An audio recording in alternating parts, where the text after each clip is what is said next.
America के द्वारा बढ़ाए गए टैरिफ का असर भारतीय बाजारों पर देखने को मिल रहा है। बताया जा रहा है कि टेक्सटाइल सेक्टर्स पर इसका ज़्यादा असर देखने को मिलेगा। व्यापारियों का कहना है कि पहले भी उन्हें काफ़ी नुकसान हो रहा था और अब टैरिफ बढ़ने से और ज़्यादा नुकसान होगा। व्यापार ठप भी हो सकता है अगर इसका कोई समाधान नहीं हो पाया। इस वक्त हमारे साथ बातचीत करने के लिए मौजूद है निखिल जी। सीधे निखिल जी से जानते हैं कि आखिरकार उन्हें किस तरह का नुकसान हो रहा है।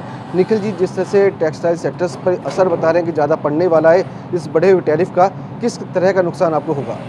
देखिए, ये बहुत चैलेंजिंग टाइम है। अमेरिका ने इंडिया पे 50% टैरिफ एक्सपोर्ट पे लगा दिया है।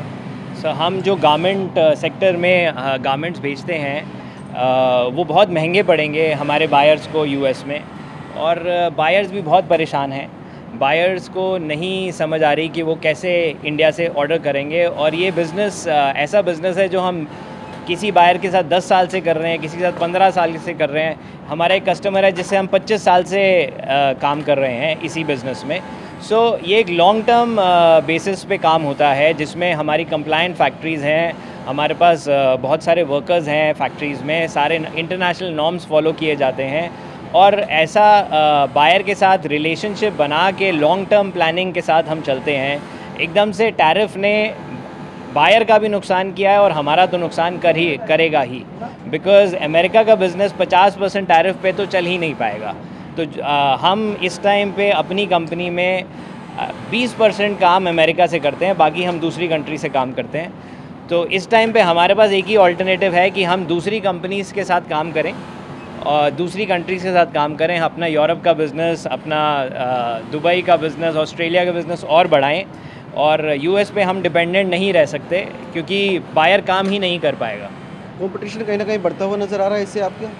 देखिए, हो क्या रहा है, अगर मैं इंडस्ट्री की बात करूं तो ऐसे कई एक्सपोर्टर्स हैं जो 100% काम यूएस से करते हैं। एक एक दो दो बायर से उनकी पूरी फैक्ट्री चलती है। अब वैसे लोग बिल्कुल खाली हो जाएंगे, क्योंकि 50% का टैरिफ में तो कोई भी काम नहीं कर पाएगा। अगर आप $10 की चीज़ भेज रहे हैं और उसमें $5 टैरिफ लग जाएगा, उसमें $1 या $2 बायर की कमाई थी या $3 कमाई थी, तो पॉसिबल ही नहीं है कि टैरिफ के बाद वो अफोर्ड कर पाएगा इंडिया का बिज़नेस। आपको कितना असर पड़ रहा है इसका? देखिए, हमारा 20% काम है अमेरिका के साथ, और जो हमारे अभी रनिंग ऑर्डर्स चल रहे हैं वो तो कंप्लीट होंगे, पर जो हमारे नए ऑर्डर्स अगले 2 महीने बाद के आ रहे थे वो फ़िलहाल होल्ड पे हो गए हैं सारे। एंड उसकी जगह हमें दूसरा बिज़नेस ढूंढना पड़ेगा। यानी कि नए जो ऑर्डर है वो नहीं आ रहे हैं आपके पास? नए ऑर्डर जो आ गए थे वो भी रुक गए हैं। अच्छा, जो आ गए थे वो भी जो रुक आ गए? गए थे, जो हमने 60 दिन या 90 दिन में डिलीवरी देना थी, वो फ़िलहाल अभी रुक गए हैं। बायर्स आपके कहाँ शिफ्ट हो रहे हैं? देखिए, बायर्स कहाँ शिफ्ट हो रहे हैं ये तो अभी कह नहीं सकते, बट हम ऑल्टरनेट अपने दूसरे कस्टमर्स के साथ काम बढ़ाने की पूरी तैयारी में हैं। यानी अन्य देशों से आप काम अन्य बढ़ाते देशों हैं? से, यस। हम लेकिन यूरोप के इससे साथ, दुबई के साथ, सऊदी अरेबिया के साथ, ऑस्ट्रेलिया के साथ, जिनके साथ हम काम करते हैं, हम उनके साथ और काम बढ़ा रहे हैं। कहते हैं कि जिस तरह से अगर मान लो इस पर कोई समाधान नहीं निकला तो बिज़नेस ठप होने के कगार पे भी पहुंच जाएगा। क्या ऐसी भी स्थिति होने वाली है या फिर छटनी हो जाएगी जो मजदूर काम करते हैं उनमें? देखिए, अपनी कंपनी की बात करूं तो हमारे साथ तो ऐसा नहीं होगा, क्योंकि हमारा अमेरिका के साथ जो बिज़नेस है वो इतना ज़्यादा नहीं है। पर ऐसी कंपनीज़ जो 100% अमेरिका के साथ ही काम करती हैं, उनको बहुत शीघ्र दूसरे बायर्स चाहिए होंगे, दूसरी कंट्रीज़ चाहिए होंगी और बड़ा काम चाहिए होगा, क्योंकि यूएस के जो बायर्स हैं वो बड़े बायर्स हैं। उनका नंबर क्वांटिटी अच्छा है और उनका स्टैंडर्ड उस हिसाब से उनको चाहिए होता है। तो फैक्ट्रीज़ जो पिछले 10 साल, 15 साल, 20 साल से अमेरिका से काम कर रही हैं, उनके लिए एकदम से नया बायर ढूंढना आसान नहीं है। तो ऐसा हो सकता है कि इस टाइम पे अगले 1-2 महीने में उनके काम पे बहुत असर पड़े।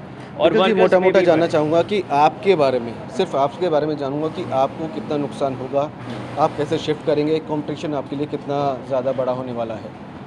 देखिए, मैं नुकसान तो मुझे लगता है हम संभाल लेंगे, नुकसान नहीं होने देंगे। हम पिछले 2 महीने से इसकी तैयारी कर रहे थे, क्योंकि पिछले 1 महीने से ये टैरिफ का जो चल रहा है, हम तैयारी कर रहे थे कि हम दूसरी जगह से भी काम पकड़ें।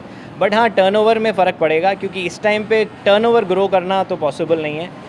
सस्टेन करेंगे और कोशिश करेंगे कि हमें किसी वर्कर को ना निकालना पड़े, हमारी जो टीम है हमारे साथ सारी जुड़ी रहे, और हम और दूसरे बायर्स ढूंढें और दूसरी मार्केट ढूंढें काम करने के लिए। क्योंकि देखा जाता है कि दूसरी मार्केट अगर आप ढूंढेंगे तो वहाँ भी कंपटीशन ज़्यादा होने वाला है, तो कहीं ना कहीं लगता है कि आपको कंपटीशन ज़्यादा रहेगा। अमेरिका का बिज़नेस बड़ा है और बड़ा काम करते हैं, ऑल्टरनेट मार्केट्स में उतना अच्छा बिजनेस मिलना भी मुश्किल है, क्योंकि ऐसा नहीं है कि अवेलेबल है और हम जाके ले लें, वो बनाना पड़ेगा। और ये धीरे धीरे रिलेशन से बनता है।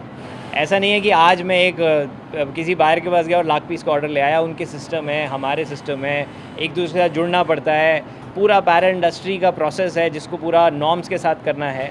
So it is a time taking process. उम्मीद क्या कर रहे हैं, सरकार से क्या उम्मीद कर रहे हैं आप? सरकार, देखिए हमारी सरकार डिप्लोमेटिकली यूएस को हैंडल करे। यूएस का जो इतना एग्रेशन मोड में है, वो उसको हम डिप्लोमेटिकली हैंडल करें। हमारी सरकार केपेबल है, वो कर सकते हैं। और मुझे ऐसा लगता है कि अगले 10 दिन, 15 दिन, महीने में मैक्सिमम इसका कोई ना कोई सोल्यूशन आना चाहिए। इन द मीन टाइम हमने टेक्सटाइल मिनिस्ट्री में अपनी प्रॉब्लम्स भी भेजी हैं और सॉल्यूशंस क्या हो सकते हैं वो भी भेजे हैं। जैसे कि हमें कुछ इस टाइम पे इस अगले 3 महीने के लिए कुछ रिलीफ मिले, जिससे कि हम यूएस बिज़नेस जो कर रहे हैं उसमें अगर हमें कुछ रिलीफ मिलता है, उसमें हमें अगर सरकार हमारी हेल्प कर सकती है तो हाँ, उससे जो बिल्कुल बिज़नेस ज़ीरो हो जाएगा वो कहीं कुछ बच सकता है। तो अगर वो रिलेशन बना रहेगा बायर के साथ, बायर को चीज़ जाती रहेगी, चाहे अगले 2 महीने बिना फ़ायदे के भी जाती रहे और कॉस्ट टू कॉस्ट भी जाती रहे, तो एटलीस्ट आगे जब तक ये टर्म्स ठीक नहीं हो जाती हम सस्टेन कर पाएंगे।